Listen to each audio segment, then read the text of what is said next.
Hello दोस्तों, आइए हम लोग बात करेंगे टीडीपी का। ठीक है, जो इलेक्ट्रिकल, ठीक है, इलेक्ट्रिकल इंजीनियरिंग डिप्लोमा मतलब पॉलिटेक्निक के, ठीक है, सेकेंड ईयर के स्टूडेंट के लिए होने वाला है ये लेक्चर। ठीक, रिगार्डिंग सेमेस्टर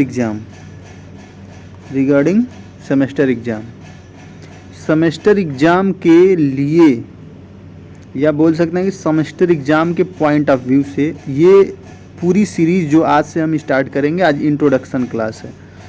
आज हमारा क्या है, इंट्रोडक्शन क्लास है, परिचय। ठीक है, परिचय क्लास है कि हम कैसे कैसे इस सीरीज़ में बात करेंगे अपने लेक्चर्स की। ठीक, इसमें हम लोग बात करेंगे 20 क्वेश्चन की। 20 क्वेश्चन जो होगा मोस्ट इम्पॉर्टेंट क्वेश्चन होगा। क्या होगा?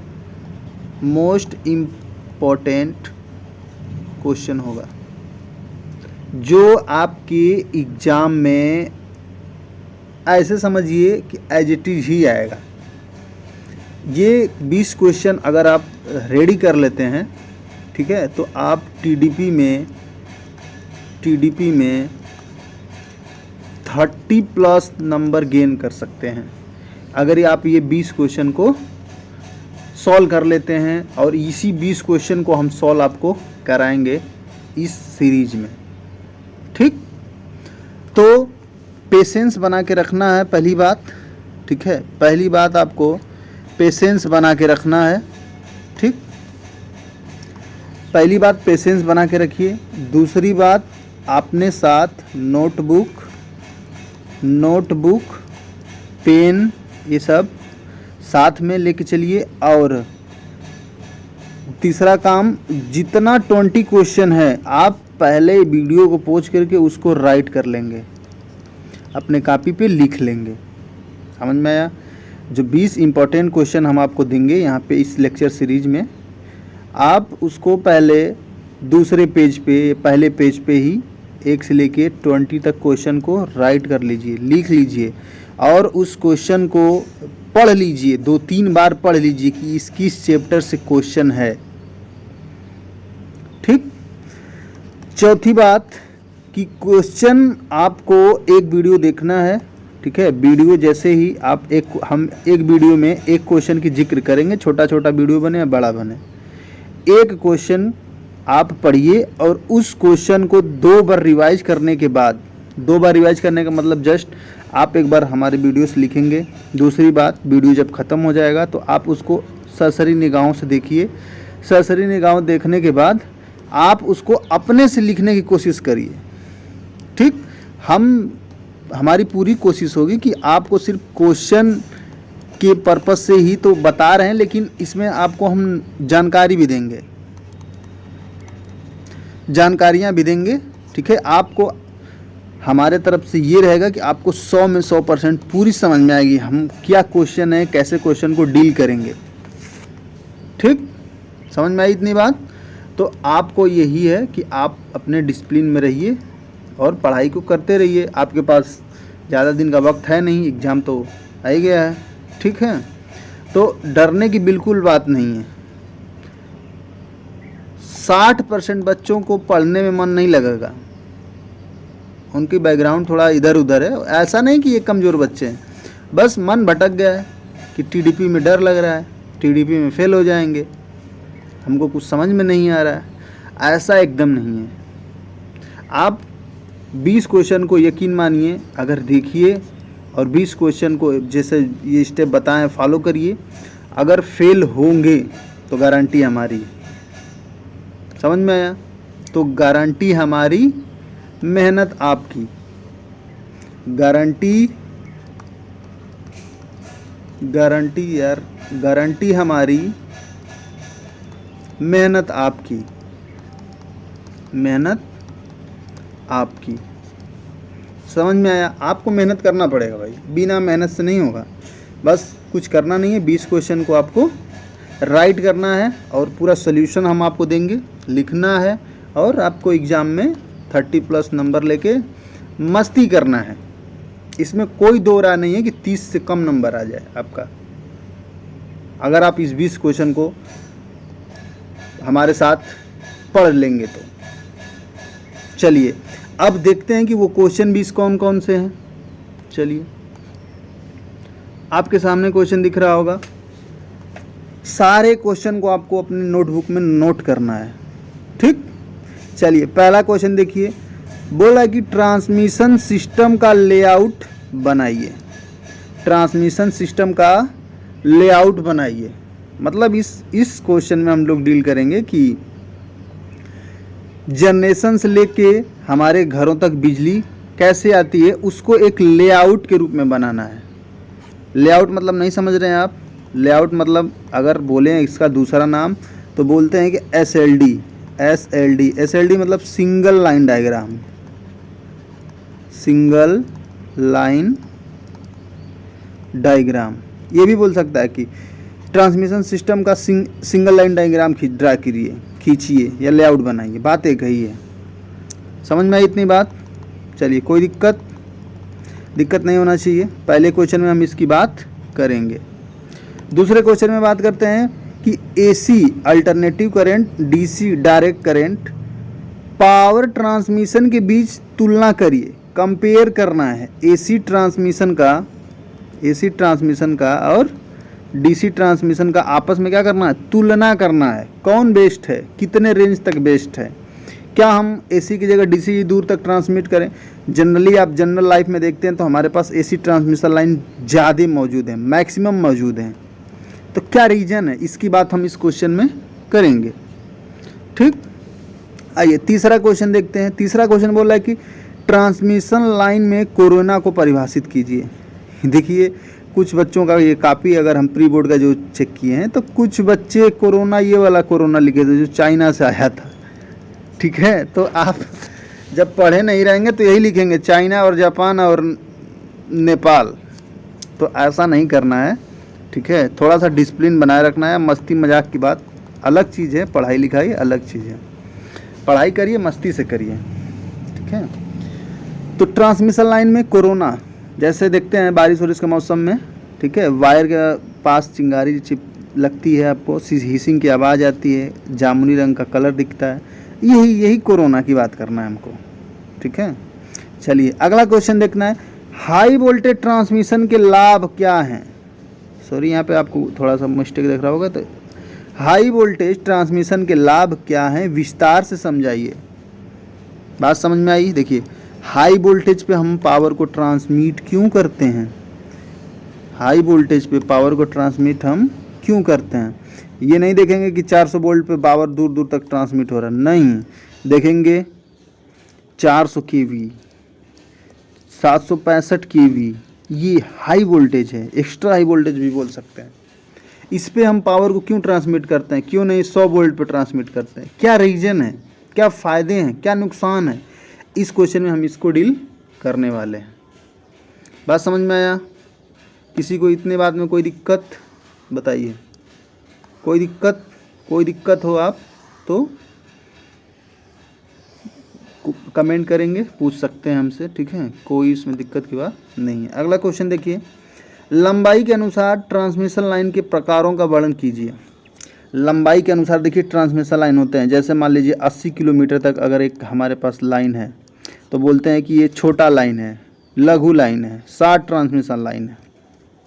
80 से 200 किलोमीटर तक, कहीं कहीं 250 भी लिखा होता है तो आपको घबराना नहीं है। 80 से 200 या 250 किलोमीटर के बीच अगर ट्रांसमिशन लाइन है तो बोल रहे हैं ये मध्यम ट्रांसमिशन लाइन है, मीडियम ट्रांसमिशन लाइन है।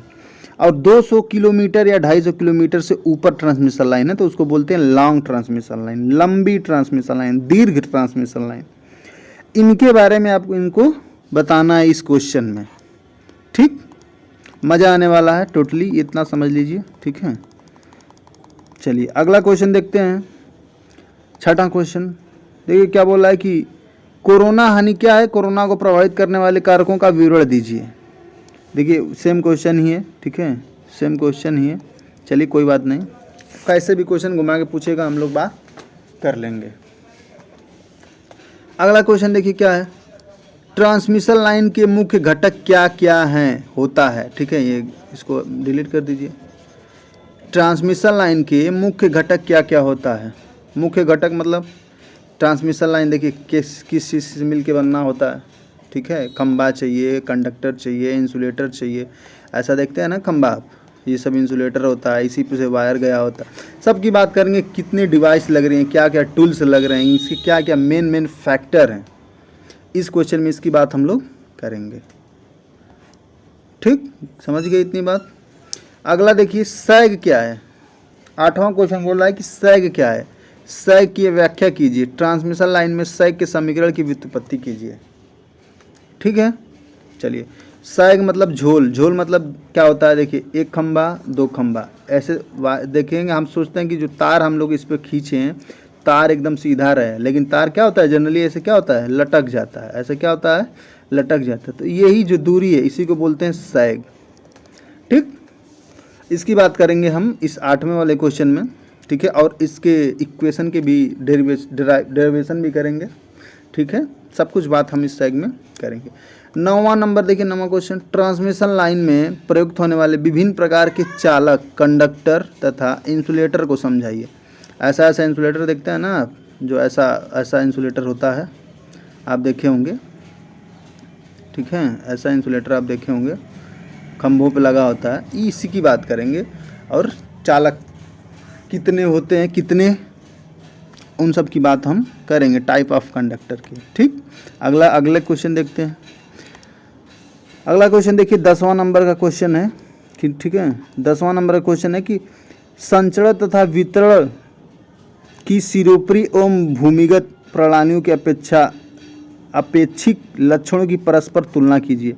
देखिए एक तो सिरोपरी संचरण या ट्रांसमिशन या डिस्ट्रीब्यूशन की बात कर रहा है। संचरण मतलब ट्रांसमिशन होता है, डिस्ट्रीब्यूशन वितरण मतलब होता है, ठीक है। सिरोपरी, सिरोपरी मतलब जो सर के ऊपर से लाइन जाती है, देखिए खंबा के ऊपर से जाती है, और एक होता है ज़मीन के अंदर खोद के हम लाइन को लगाते हैं, भूमिगत केबल, समझ में आया, अंडरग्राउंड केबल। दोनों की तुलना करना है हमको कि कौन बेस्ट है, क्या फ़ायदे हैं क्या नुकसान है।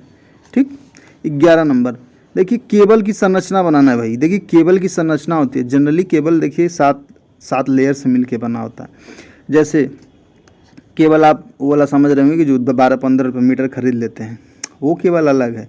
केबल जो होता है देखिए, जैसे आप DDH, आपके घर DDH होगा, ठीक है, DDH का अगर केबल आप काटेंगे, पीछे पिन लगाते हैं ना, सब लोग देखेंगे एक जाली होता है लोहे का, फिर प्लास्टिक लगता है, उसके अंदर वायर होता है।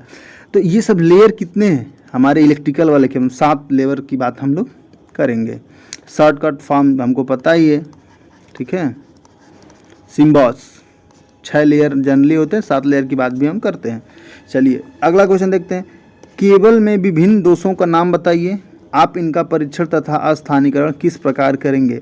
मुर्रे लूप परीक्षण के वर्णन कीजिए। देखिए केबल जो होगा हमारे, ठीक है, केबल में कौन कौन से फॉल्ट आ सकते हैं, उन फॉल्टों का नाम क्या है, इन फॉल्टों को टेस्ट कैसे करेंगे, और इन कैसे पता करेंगे कौन सा फॉल्ट है, कैसे पता करेंगे कौन सा फॉल्ट है, कैसे पता करेंगे कहाँ फॉल्ट है। तो मुर्रे नामक वैज्ञानिक ने लॉ दिया था, मुर्रे वाला लॉ को हम लोग पढ़ेंगे इस क्वेश्चन में। अगला क्वेश्चन है लड़ी दक्षता की व्याख्या कीजिए। लड़ी दक्षता मतलब स्ट्रिंग एफिशिएंसी, इसकी बात हम लोग करेंगे, बहुत मज़ा आएगा। ये देखिए मोस्ट इम्पॉर्टेंट क्वेश्चन ये सब है, ठीक है। चलिए ये देखिए 33/11 KB बाहरी सब स्टेशन का लेआउट बनाइए, ठीक है, 33/11 KB बाहरी इसका लेआउट हम लोग बनाएंगे, ठीक है, अच्छे से बनाएंगे, आपको समझ में आ जाएगा पूरा। देखिए लो पावर फैक्टर के कारण, नुकसान, और कैसे इसको उपचार करेंगे, सही कैसे करेंगे, इसकी बात हम लोग करते हैं, अच्छे से इसमें बात करेंगे। पावर फैक्टर है क्या, लो पावर फैक्टर अच्छा है कि हाई पावर फैक्टर अच्छा, सब की बात करेंगे। अब देखिए टेक्निकल एवं कमर्शियल लॉसेस की व्याख्या कीजिए। तकनीकी और वाणिज्यिक नुकसान की व्याख्या करने की बात करेंगे।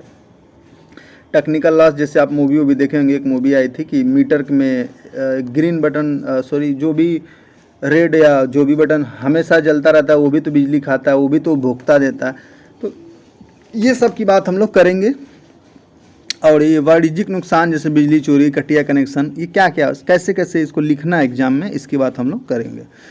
ट्रांसमिशन सिस्टम पर वोल्टेज रेगुलेशन पर एक नोट लिखना है, मतलब ट्रांसमिशन सिस्टम का एक वोल्टेज रेगुलेशन पढ़ेंगे। वोल्टेज रेगुलेशन है क्या, वोल्टेज रेगुलेशन ज़्यादा अच्छा होता है कि कम अच्छा होता है, सबकी बात हम लोग बारी बारी से करेंगे। अगला है कि रेडियल तथा रिंग डिस्ट्रीब्यूशन सिस्टम की व्याख्या कीजिए। ठीक है, radial ring distribution system most important question है। ठीक है, जो भी हमारा डिस्ट्रीब्यूशन सिस्टम है, बंटवारा करते हैं, पावर हाउस होती हैं, 2-3 टाइप से मिले, लेकिन अभी हम लोग बात करेंगे तीनों टाइप करेंगे, लेकिन यहाँ पे रेडियल रिंग की बात किया तो इसकी बात करेंगे हम लोग। बिलिंग दक्षता, कलेक्शन दक्षता, बिल बनाना है हमको, जैसे आप SDO JE हो गए तो अपने पावर हाउस पे ड्यूटी लगेगा तो गाँव के पूरी बिलिंग विलिंग करना है। अच्छा, बटोरते हैं, पैसा बटोरना है, फ़ोन करना है, ये सब की बात हम लोग इसमें करेंगे। 20वां क्वेश्चन है कि संक्षिप्त में वर्णन करना होता है। ठीक है, फीडर किसको बोलते हैं, फीडर सुनते होंगे अपने गांव में, लाइनमैन जो भी होंगे संविदा वाले बोलते हैं यार वो वाला फीडर ख़राब हो गया है, इसीलिए लाइन गांव की नहीं आ रही है। तो फीडर क्या होता है, डिस्ट्रीब्यूटर क्या होता है, सर्विसमैन क्या होता है, जो खंबे से, ठीक है, ये खंबा होता है, 3 लाइन आई होती है, नीचे 4 वाला न्यूट्रल होता है, RYB ये न्यूट्रल होता है। आपका ये घर है तो आप एक न्यूट्रल लेते हैं और एक फेज लेते हैं, तो ये वाली जो केबल होता है इसी को बोलते हैं सर्विसमैन। लाइन ट्रांसपोजिशन क्या है, इसकी बात भी हम लोग करेंगे इसमें। इतनी बात समझ में आई, यही मेन इंपॉर्टेंट क्वेश्चन है, आप इसी को तैयार कर लेंगे, आपका फिर क्या होगा, बल्ले बल्ले हो जाएगा। ठीक, चलिए मिलते हैं अगले वीडियो में, तब तक के लिए टेक केयर, बाय बाय।